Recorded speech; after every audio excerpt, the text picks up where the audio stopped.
Hello, my name is Julio, Hello, my name is Emanuel. and this is our review for a brand new movie from 20th Century Studios, The Creator. Starring John David Washington as Joshua Taylor, Gemma Chan as Maya Taylor, and Madeline Yuna Voice in her first film debut as Alpha O, aka Alfie. The year is 2055 in LA, California, when an AI created by the US government detonates a nuclear bomb over the city, which leads to an all-out war between the US and its allies against the AI. Their efforts are resisted by New Asia, a sanctuary for the AI and the people who still embrace it. 15 years later, the main character Josh goes to New Asia to retrieve a weapon that can supposedly end the war, which is later revealed to be just a kid who has the power to control electrical currents to manually move devices on their own or shut down completely. The movie's trailer, however, gives off the initial impression that it's going to be another movie about AI gone wrong, that tries to destroy humanity, which leads to an all-out war between man and machine.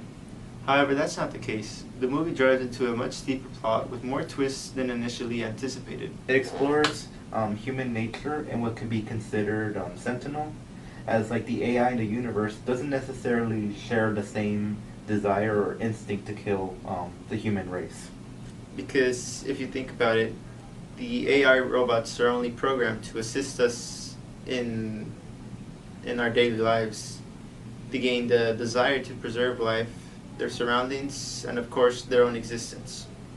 The AI, unironically, is also more human than the actual humans who treat them with extreme prejudice. The huge twist that's revealed much later in the movie's story is that That the war was the war was like actually like a human error, meaning that like this whole 15-year war between the humans and the AI is this bullshit. Like it was all for nothing. I enjoyed it. I really liked the world building in the movie. It almost made me feel like I was watching a James Cameron film like Avatar. I also liked how this idea of heaven kept being brought up, and how Josh wouldn't be able to go to heaven due to all the bad things he had done.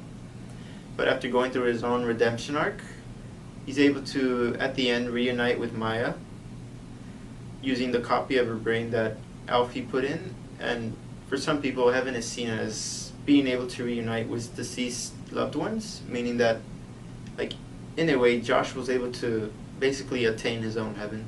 I will admit that in regards to the world building, I thought it was pretty cool.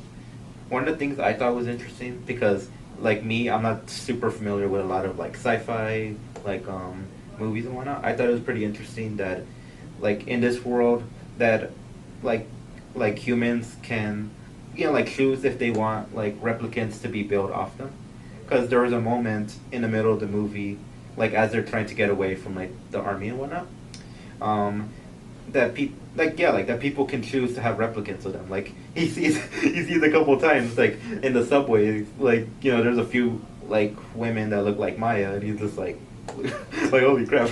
I thought it was pretty cool, and I also thought that what's it called, the human sentinel thing, like where you could bring someone back to life, was pretty cool. Like if not creepy, like like I was like holy shit. Like, what would that even feel like? Like, like a few minutes, like, let's say, like, you're in heaven or hell, and then you're just, like, pushed back.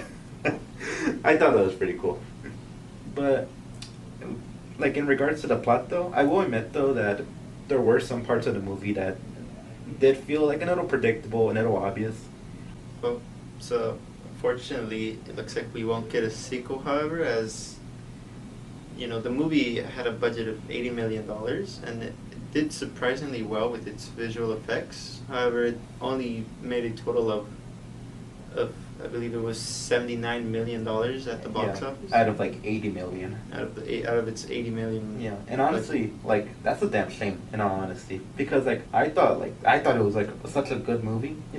Like with its visuals, like the story. Like even though like there were some parts where I was like a little annoyed by it, like say like you had like an explosion, went to black, and then it came back and stuff like that. Like I thought it was like really good, but like it just sucks how like this movie had to come out in the middle of like a strike, like as we all know, and like obviously like there were no push towards it. Like the most they had was like at MLB games where they had like those replicant looking robots and stuff like that. Like it sucks, cause honestly, like I would have wanted a sequel for this. Like I thought it was really cool. Some interesting facts about the movie was that when the trailer dropped in July, it was actually found out that there was footage used from the Bernat explosion from 2020 that was not explicitly used like the footage like that like how it happened, but rather like it was used as like a visual plate. Once again, I'm Emmanuel Waterama. And I'm Julio Rodriguez, and this is our review of The Creator. We hope to see you next time. Peace.